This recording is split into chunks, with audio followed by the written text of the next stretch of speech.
everyone. It's the TransFusion Podcast. We're live every Thursday at 7. You don't want to miss it. I think also people really want to Next catapult question. their.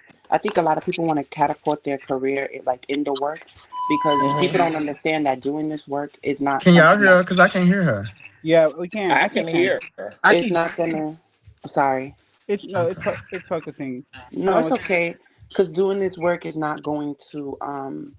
Is I think a lot of people get into this work thinking it's gonna pay all your bills, Right. and they lost the plot again. So I think the reason why people start doing focusing more on visibility because folks started getting paid a lot more for speaking engagements, coming out and using their voices in certain venues where white folks want to see them.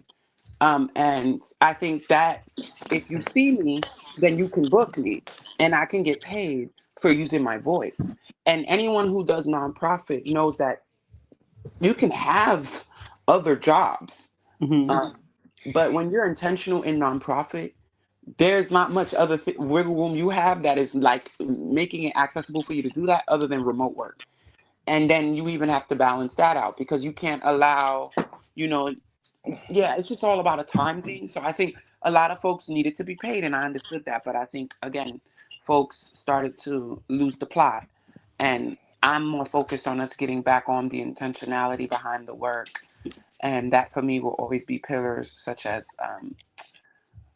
honesty, integrity, truly giving resources, empathy, meeting people where they are, figuring out different ways to grow in their advocacy, to provide better services, understanding when you can't provide a service, when to pass it over to a greater entity that can do the work that you cannot do, not using your own Agenda. your own pride to get in the way of helping others. I've seen folks directly negate folks from care, like people that they're serving from care, because the care will come from someone that they do not align or like. And that, to me, I knew there we genuinely lost the entire the plot of it. So yeah. So now my question is, if there was no pay, if there was no payout, would y'all still be doing it? Would y'all be doing this for free? Yes. I know that sounds Girl, crazy. girl, we already doing it for free. I was That's gonna what y'all say, don't know. I was gonna say just a little brief history about me.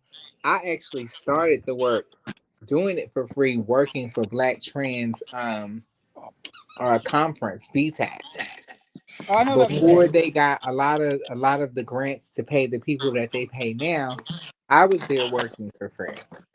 Hold on, one second. Poker run this because I gotta get my food, my DoorDash. I gotta find him.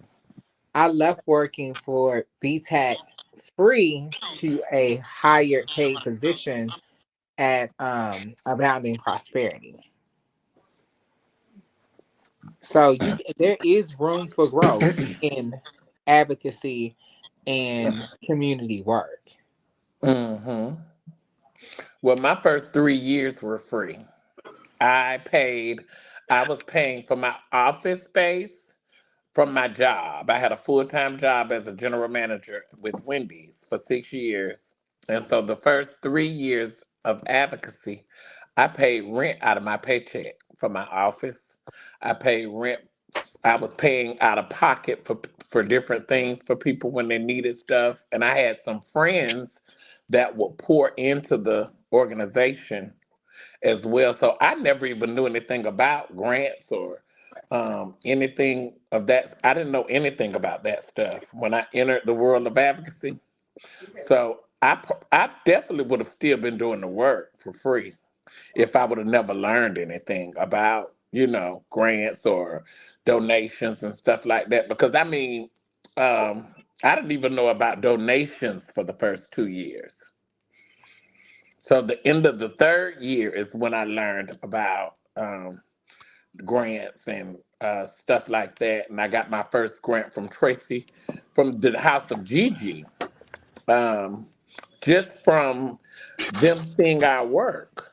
And so that's when I learned, but I didn't know about stuff like that. I'm back. Whew, okay. Oh, y'all talking about grants and stuff like that? Mm-hmm. Yeah. We just had an incident with the Chasing Orlando cast where they had wrote for a grant from I don't know if y'all heard of them, Pineapple Healthcare. It's out there in Florida. Mm-hmm. And they got like $12,000 in sponsorships for the season. And girl, the cast people used the money for something else. The producers and the cast, it was crazy. But they were talking about something where it's like it's like I don't remember the word they used, but it was like fixed. It's like you have they get. There's a difference between a grant where they tell you what you can spend the money on and restricted or something restricted or something. Yeah, General they No, have. it's operating. restricted and unrestricted. Yeah, general Yeah. operating is for whatever the org needs. Unrestricted is for whatever the org needs, and programmatic is for specific needs. Right. Okay. Yeah. That's what they were trying to explain to us because I was confused. I was like, "Girl, what's going on?" But yeah. Okay. Next question for Oh, you.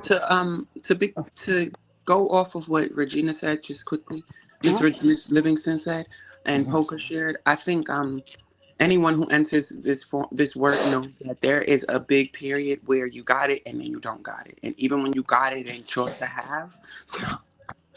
Sometimes it could get a little messy, but I think the intentionality behind it allows you to use and step outside of your own needs, like necessities, wants, and desires, to create a space that can provide that for others. So I think even when I didn't have much resources, I figured out, especially my co-founder, he figured out ways to get the things that community needed. So yeah, for a while you kind of do it for free, and it sucks. Oh.